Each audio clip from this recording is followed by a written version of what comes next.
Could a Sean Payton reunion with Taysom Hill be in the works for the Denver Broncos? Taysom Hill is somebody who has long been a subject of conversation here in Denver. And I think this year more than ever could be the year to bring in Taysom Hill. We broached it plenty of times last year here on the channel. Ultimately, the Saints didn't want to move him last year. This year, because of finances, could be a little bit different. And I could very easily see the Denver Broncos pouncing.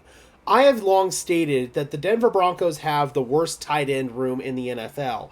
Yes, it could get better with the rise of Lucas Kroll. Greg Dulcich, unfortunately, still continues to be plagued by injuries, even as we sit here in late May. So I don't know what we're going to get out of Greg Dulcich by the time we get to July. Remember, Sean Payton said that he was very close and was probably going to play in the last few games of the regular season when he was talking to the media in December. That would have indicated that Greg Dulcich should have been healthy by now. Then, of course, we've got Adam Troutman, we've got Nate Atkins, Thomas Yasmin, and Dylan Leonard, who are, at least the latter two of those players, are relative unknowns for the Denver Broncos at the tight end position. So I still feel like they need to get better in that room, and with the addition of Taysom Hill, it would not only be fixing a problem that the Denver Broncos have at tight end, it would also be adding a bunch of other positions to this team, including personal protector on punts, wildcat quarterback. You could use him at running back a little bit.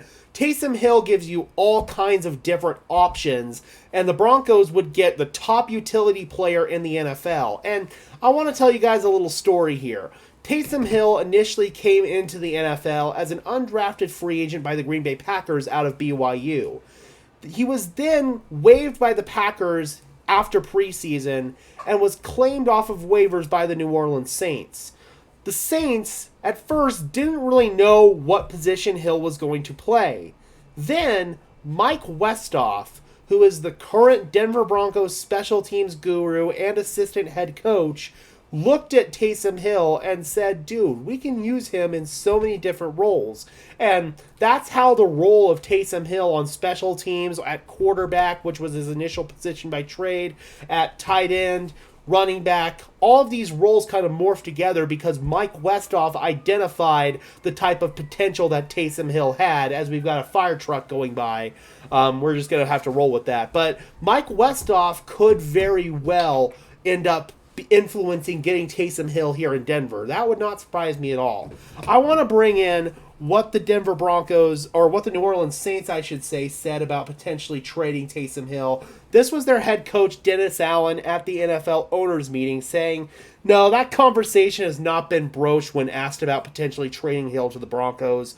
Look, I feel Sean has tried to get everybody to go to Denver with him, so we'll see.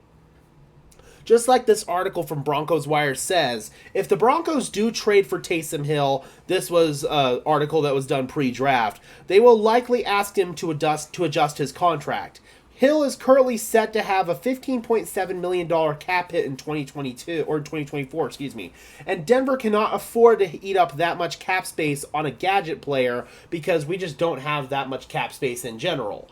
The Saints are also in a little bit of a cap crunch right now. They could potentially eat some of Taysom Hill's money, and then the Broncos would end up eating the rest of it. I could very easily see the Broncos bringing in Taysom Hill for a late-round pick in 2025. I think a 6th-round pick would do it. It wouldn't be at a future 7th or anything that cheap, just because of all the roles that Taysom Hill fills. But last year in the receiving game, 39 targets, 291 yards, 2 receiving touchdowns. Let's bring in his passing stats according to PFF Premium right here. We'll bring in passing. Last year, through the air, was probably one of the least effective years for Taysom Hill. He obviously had those 3 years in 2020 through 2023 where he saw extended playing time. But last year, completed 6 for 11, 83 yards and a touchdown. Again, can be utilized as a wildcat quarterback in the red zone. A lot of his snaps at quarterback were designed quarterback runs. That's how former Saints offensive coordinator and current Broncos assistant coach Pete Carmichael liked to use Hill last year. So with all of these connections with Taysom Hill to Denver and the Saints potentially needing to move on from him for salary cap reasons, I could very easily see Taysom Hill being in the future plans for the Denver Broncos. However, if it were to have happened, it maybe would have already happened by now, but you never know, man. I'm still going to throw out this possibility until it's out the window by the beginning of the regular season.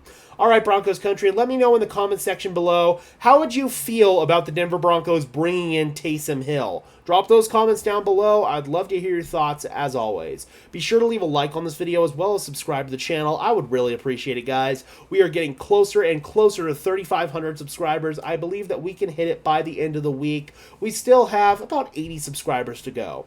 All right, guys, and until next time, I am your host, Gage Madrid, saying peace out.